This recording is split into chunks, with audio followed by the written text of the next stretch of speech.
¿Alguna vez nos hemos puesto a pensar por qué hacemos lo que hacemos? Bueno, hoy vamos a meternos de lleno en la sociología, que es básicamente una ciencia que nos da un nuevo par de lentes para entender todas esas fuerzas invisibles que le dan forma a nuestras vidas. A ver, empecemos con una pregunta que parece súper simple, pero que en el fondo es muy compleja. Pensemos en el día a día, desde hacer una fila en el supermercado hasta saber cómo vestirnos para una entrevista de trabajo. Vivimos siguiendo un montón de reglas que nadie nos hizo firmar. La sociología es justo la ciencia que se pregunta, bueno, ¿de dónde salieron esas reglas y por qué les hacemos caso? Ok, este es nuestro plan de vuelo. Primero, vamos a entender qué es eso de la perspectiva sociológica. Después, veremos por qué se considera una ciencia. Y al final, la mejor parte.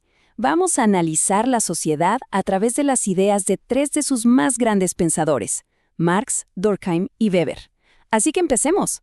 El primer paso es literal ponernos las gafas de sociólogo.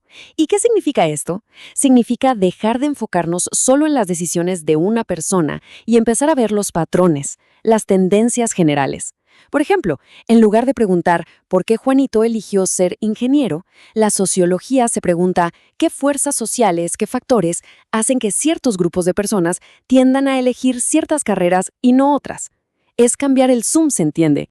Y para poder ver bien esos patrones, la sociología nos pide que diferenciemos entre dos cosas. Por un lado está la doxa, que es el sentido común, lo que todo el mundo sabe, lo que se dice por ahí. Y por otro lado tenemos la episteme, que es el conocimiento científico, el que se basa en datos y en evidencia. El chiste de la sociología es dar el salto de la opinión a la evidencia comprobable. Y bueno, ¿de qué sirve todo esto? Es increíblemente poderoso. Nos permite cuestionar cosas que damos por sentadas, entender de dónde vienen las desigualdades y, lo más importante, nos da herramientas para pensar y participar en la construcción de una sociedad, digamos, más justa. Pero, ojo, esta nueva forma de ver las cosas no se basa en simples opiniones o ideas locas. La sociología es una ciencia, y su objeto de estudio es fascinante. Somos nosotros mismos, como animales sociales. ¿Y qué es lo que la convierte en una ciencia? Pues precisamente estos principios. Es metódica porque sigue pasos, es sistemática, o sea, ordenada, busca ser objetiva, y se basa en hechos reales, en cosas que se pueden observar, no en lo que a uno le gustaría que fuera la realidad. En la práctica, una investigación social sigue un camino bastante estructurado como este. Todo arranca con una buena pregunta. Se elige cómo se va a investigar. Se plantea una posible respuesta, o sea, una hipótesis, y luego se sale al mundo a recoger datos para ver si esa idea se sostiene. Es un proceso riguroso para llegar a conclusiones confiables. Ahora que ya sabemos qué es la sociología y cómo trabaja, vamos a usar los tres lentes más famosos para minar la sociedad. Arrancamos con Karl Marx. Para él, el motor que movía absolutamente todo era la economía. El enfoque de Marx se puede resumir así. Su paradigma o su modelo mental es el materialismo. Él creía que para entender cualquier sociedad, primero hay que ver su base material, o sea, cómo produce y cómo reparte lo que necesita para vivir. Según Marx, la economía es como los cimientos de un edificio, y todo lo demás, las leyes, la política, la cultura, se construye encima. Y esto nos lleva a una de sus ideas más potentes. Las ideas por sí solas no cambian el mundo. Son las condiciones materiales, la forma en que trabajamos y producimos, lo que realmente empuja la historia hacia adelante. Para él, las revoluciones y los grandes cambios sociales pasan cuando cambia la forma en que producimos las cosas. Y en el corazón de su análisis del capitalismo está este concepto clave, la plusvalía. A ver, imaginemos que una persona en una fábrica produce el valor de su sueldo en las primeras, digamos, 4 horas de trabajo, pero su jornada es de 8. Las otras 4 horas sigue produciendo valor, pero ese valor extra ya no es para ella, se lo queda el dueño de la fábrica. Esa es la plusvalía. Y para Marx, esa es la fuente de toda la ganancia y, por supuesto, del conflicto en el sistema. Bien, ahora cambiemos de lente. Vamos a ver a Emil Durkheim. A él no le preocupaba tanto el conflicto como a Marx, sino todo lo contrario. ¿Qué es lo que nos mantiene unidos? ¿Cuál es ese pegamento social que evita que todo se desmorone?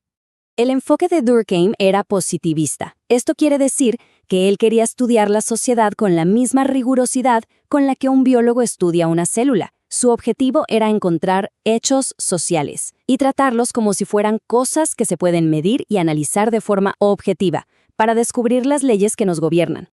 Pensemos en cosas como la moda, el lenguaje o hasta la presión de grupo. Eso es un hecho social.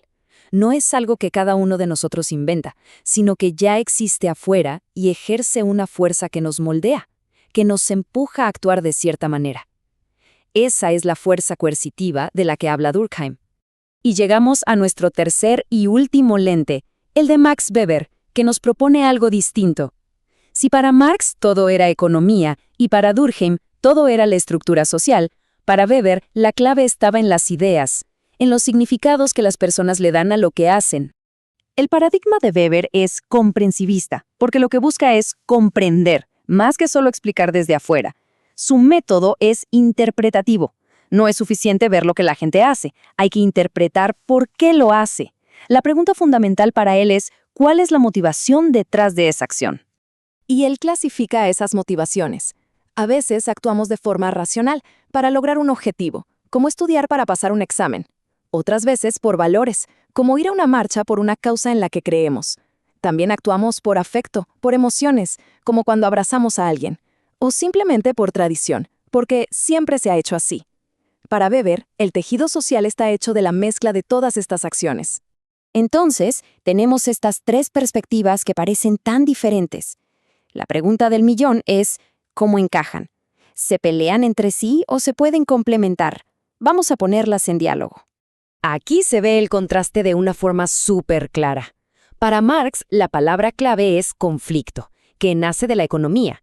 Para Durkheim, la palabra es orden, que se mantiene gracias a las normas sociales.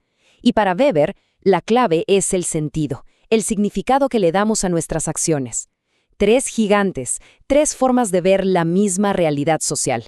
Entonces, al final, ¿quién tiene la razón? La respuesta de la sociología es que no se trata de elegir. Cada lente nos muestra una parte diferente del gran rompecabezas.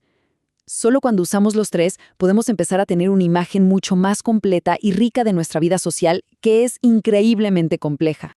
Y esa es la pregunta que nos deja la sociología, no para darnos una respuesta fácil y definitiva, sino para darnos las herramientas para que cada quien pueda analizar su propio mundo y sacar sus conclusiones. El verdadero poder de estas ideas es que nos permiten seguir preguntando, seguir cuestionando.